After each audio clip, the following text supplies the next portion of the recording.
So there's a part of us that wants to know because it needs to control, because it has to have this feeling of control so that it can feel like, oh, at least I can predict this, I know this, I've got it under control. That means hopefully I can survive this thing.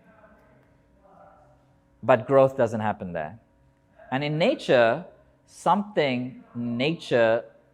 like plants, that stop growing, what happens? Dies.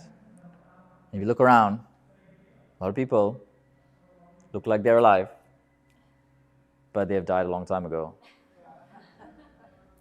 Lights on, no one home. Checked out, not present, not here, far away somewhere else. Hypnotized, checked out, far away. Are you with me? I mean, you guys get it because at least you do some of this work. Now, what's great is if you're doing yoga practice, if you're doing breath work, if you're doing some of these things like meditation, it's awesome because it's going to get you to a certain depth. But even that at some point is not enough. Like you need to go deeper. If you, not to say need, but if you want, deeper results, then you kind of need to go deeper and look at some of the stuff, I believe, that, this stuff that we're talking about. So on one side, we're tuned in for survival, and on the other side, we're tuned in for variety, for magic, for, surprises, by the way, who likes surprises? Anyone like surprises? Liars. You like surprises that you can predict, true or not? Who likes like complete unknown surprises? I mean, complete unknown. Oh, that's what I'm talking about, Lam. It's called control. You get what I'm saying? That's how ingrained it in us. It's not a bad thing, right? It's like it's so tuned in. It's so woven in to the fabric of who we think we are. And I chose those words carefully. It's so woven in into the fabric of who we think we are. And therein lies, you could say, the problem. I'll go to, and I know I'm kind of jumping around, and I'll bring it all back together, don't worry. Because some of you are like, now what? There's about 3 loops open. How many of you are tracking the open loops? Okay, you are. You are too. Okay, good. People here. You can keep me in check. Yeah, cool. So I'll take it to the yoga. Since we're here talking about yoga, let's go into the yoga teachings and the Yoga Sutras. How many of you read the Yoga Sutras or know about it? You heard about it? You know a little bit about it? Don't worry, I'm not going to test you. But I think in the sutras, it actually has what I believe, in my limited understanding of many other texts, the key teaching across all spiritual texts and teaching, if I can dare say that. And it comes down to this one teaching. Well, actually, maybe I'll ask you first. Who knows what that might be? Anyone? Any guesses? No one has any guesses. You're just waiting for me to give you all the answers. Okay, I'll give you the answer. It's the second sutra in chapter 1. Anyone here done teacher training, read the sutras? Do you know what that might be? It's very popular. They always say it everywhere, every yoga class, blah, blah, blah. They say it. Anyone? You know it, but you're shy? Pardon? She's got it. Come on, say it. Oh, it's shy. Did you say the answer?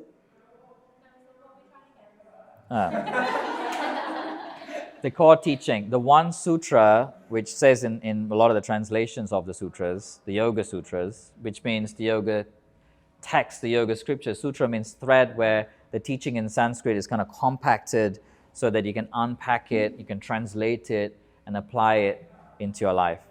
And the one core teaching, which I would say is the deepest teaching, is checking the time, is Chitta Vritti Nirodha. It means the fluctuations of the minds, right? The cessation means what?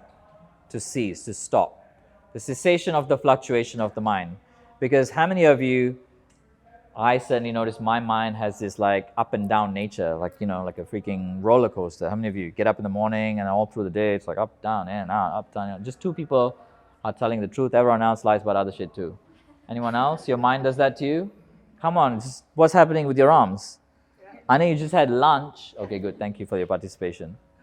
I told you I'll ask you to put your hand up. I don't know. I got to do everything I can. I have every trick in the bag till I get you guys to participate.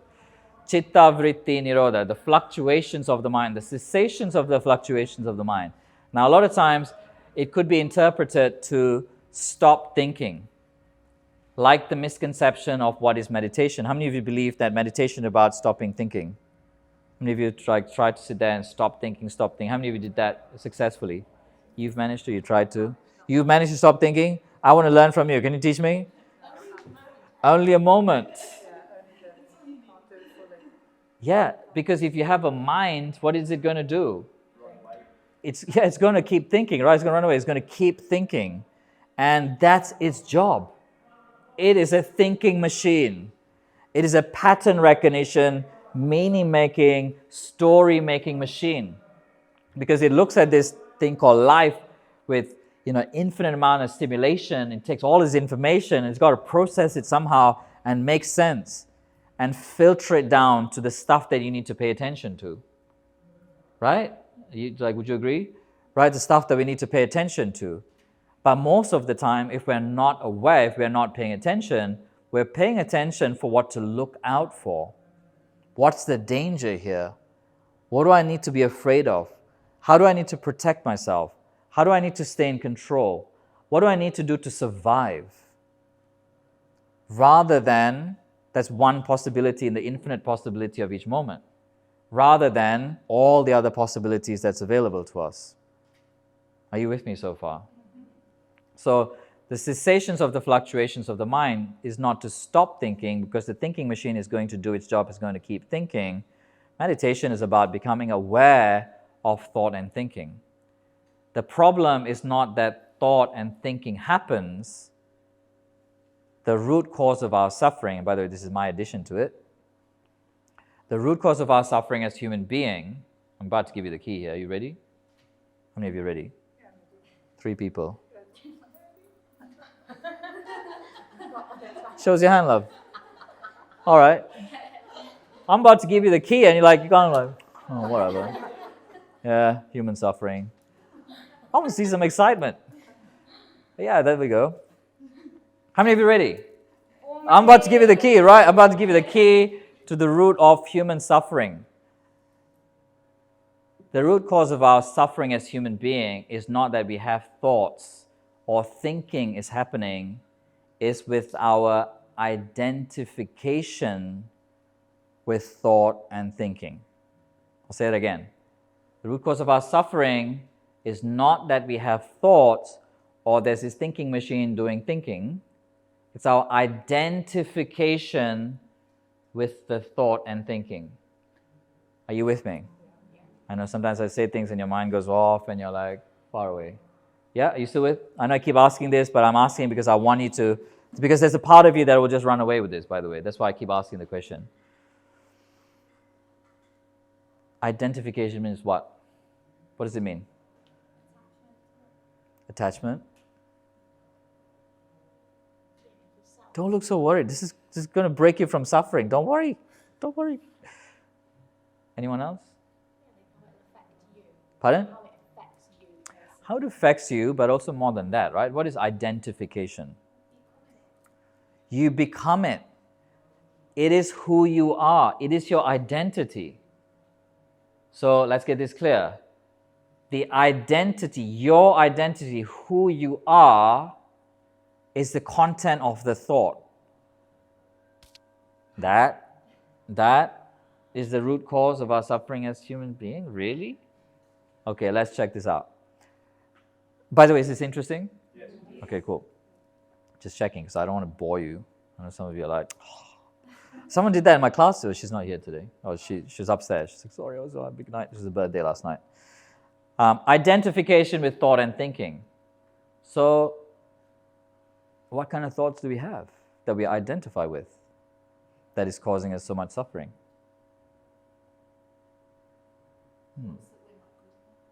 Ah. Pardon? Likes and dislikes. Pardon? Worrying. Comparison.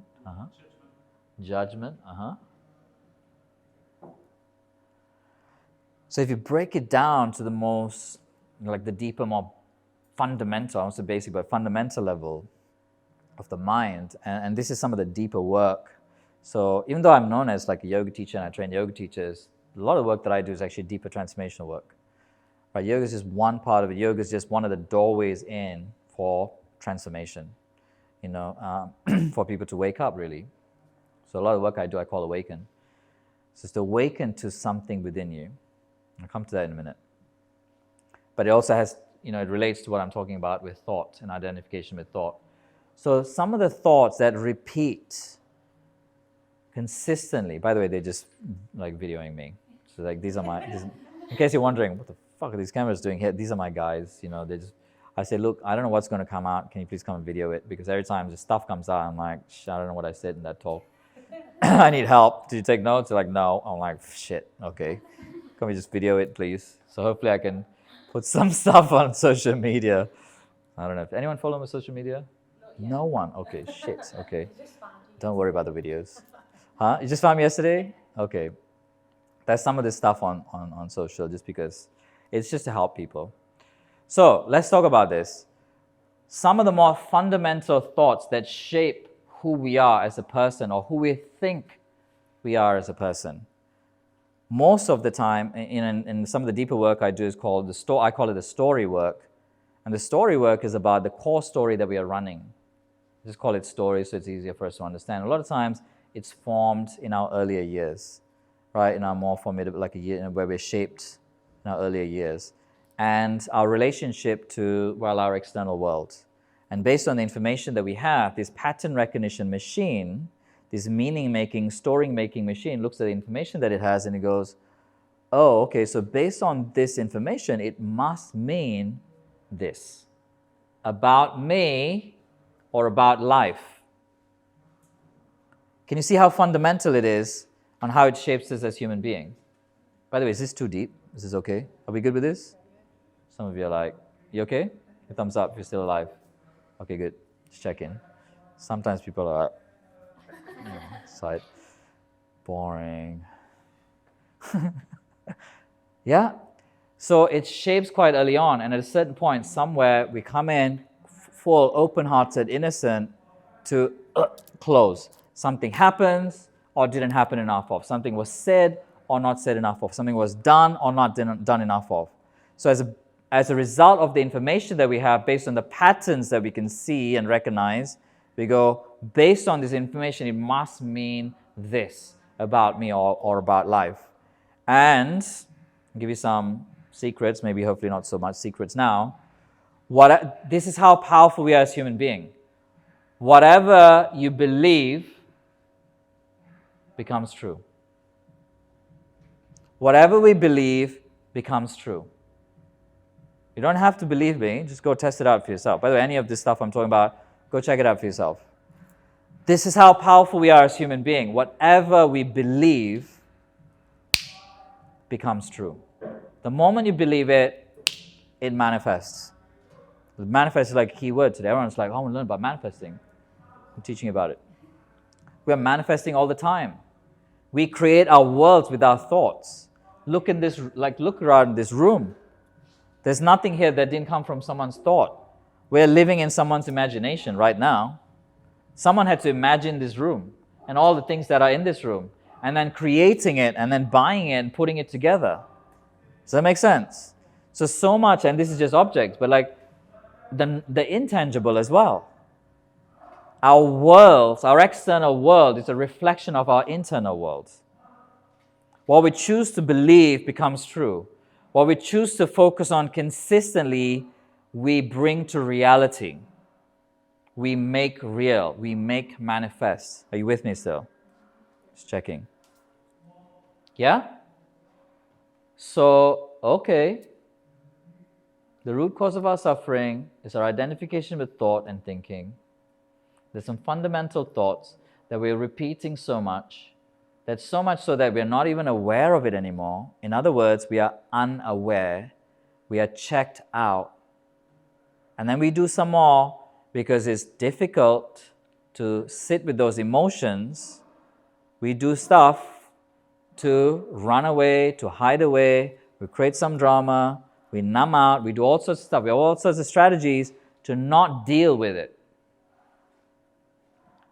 And here's another teaching as well. The key to healing is to feel, the first step. Most of you have some kind of a experience of this because maybe while you're on yoga mats, you hear the yoga thing, so you probably do some kind of movement. And that's just the beginning. Just moving and just making shapes, sorry to say, is not going to cut it. Unless you're moving in a way that brings about awareness and consciousness so that you're using the physicality of breath and body as a doorway to go in and look within. There's a lot of just making shapes and not looking at anything. That's cool. It's just different to what we're talking about. Does that make sense? Are you with me so far? So you can use breath and body in a way to heal. If you're starting with feeling what's going on, feeling your breath, feeling your body, feeling sensations, and then this thing called emotion, which, what do we do, especially here in the UK?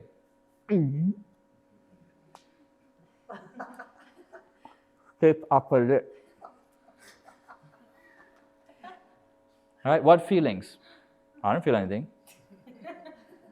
You have feelings? I don't have feelings. Your feelings. What feelings? Let's not talk about, whatever we do, let's not fucking talk about any feelings. We don't talk about feelings in this family, not around our dinner table. We have not done it for generations. Don't fucking start now, all right? Wipe those tears off. You know what I'm talking about. You're laughing because it's true, right? Most of you, this has been your reality. You're like, I don't know how to feel. I want to. And people come to me and ask me, Dylan, how? How do I feel? I'm like, what do you mean, how do you feel? You're thinking feeling. You're trying to think your way through feeling. And thinking feeling does not happen. Does not work. You know how to feel. There's this feeling machine you've got, right? And you know how to feel if you allow it. So I'm going all over the place here. Thought and thinking and identification with thought and focusing on certain thoughts and believing the suggestion that the mind made as if it is the truth will then start to shape your reality in a certain way, because your external reality is a reflection of your internal reality. And focusing on certain thoughts will allow you to feel certain feelings. Someone's breathing Ujjayi, good. Maybe it's just upstairs. Someone's like, fuck, I need to get into Ujjayi breath now. Good. I need Ujjayi breath now. It's good. Right? And then there's all of these feelings, and then you're told not to feel. And it's not cool to feel because you have to be strong and you have to keep it together. But how's that working out? 3, 5 burnouts later, panic attacks, depression, anxiety. Sadly, more suicides today than ever. Leave alone this last year and a half, which just flung us into the unknown. Any remnants of the known is like, well, forget about that shit. Here you go. Deal with this. So when people don't have the resources, you can't deal with it. You're here because you're probably resourceful to whatever degree that you are, and you're looking for more resources, which is amazing. And hopefully this is giving you some more resources, this conversation, I was just starting to get into it. The answers are not outside. And if you're looking for the answers outside of you, no amount of moving the pieces outside of you is going to fix it. How many of you know this from your life at least? Yeah. Because you can move the pieces around as much as you want, and guess what happens? It goes back to how it was. And it will keep doing that over and over again. And we keep trying to put all our energy into that, and that is another way we end up, unhappy, depressed, sad, panic attack, anxious, right? We hit the wall. And then eventually it's like, well, fuck it, I don't know what to do, I'm giving up. Hopefully it never gets to that. That's also why I'm having this talk, so it doesn't get to that, hopefully. Right? Maybe some of you are like, yeah, I'm cool, I'm not even there. But it's to give you some resources. So the answers are not outside of us, the answers are within. That means you need to start looking within. Now, if you've not looked within ever or much, it could be scary. It's the unknown. It's the opposite of the known. The known is the predictable, the part where you want to control. The unknown is, well, I'm not even talking about the outside, external terrains. I'm talking about the internal terrains of who we are as a being, as a human being. The journey of inner work, of personal transformation, is to go within and start to look within and look for the answers that we are seeking in our lives is already within. Right? It's a journey of getting to know facets and dimensions of ourselves. And to get to know means to not run away from, to not push away, to not numb out, to actually sit with, to be with, to connect with. In other words, to get to know, to accept, to love parts of us. So essentially, the journey is about going within, getting to know, and starting to love all parts of us, especially the parts that we think, that part I just don't want to show anyone and deal with at all. That's the part. And when you do that, and when you start to go within and start to look within and start to connect to parts of you within, that's where the magic happens. That's you going into the unknown. That's where transformation happens. Because what will happen is all of the stuff that we push down starts to come up. By the way, it can happen in a yoga pose, it can happen when you're doing some breathing, it can happen when you're doing meditation. If you are doing it with the intention of going within and to look within and to seek and find and connect and to heal. You can also do it just staying on the surface and making some shapes and making it look a certain way, and that's cool. It's just not what we're talking about. So the shift comes from actually, this, to make it simple, start with feeling into breath and body. So breath patterns, panic is what? Pardon? Fear.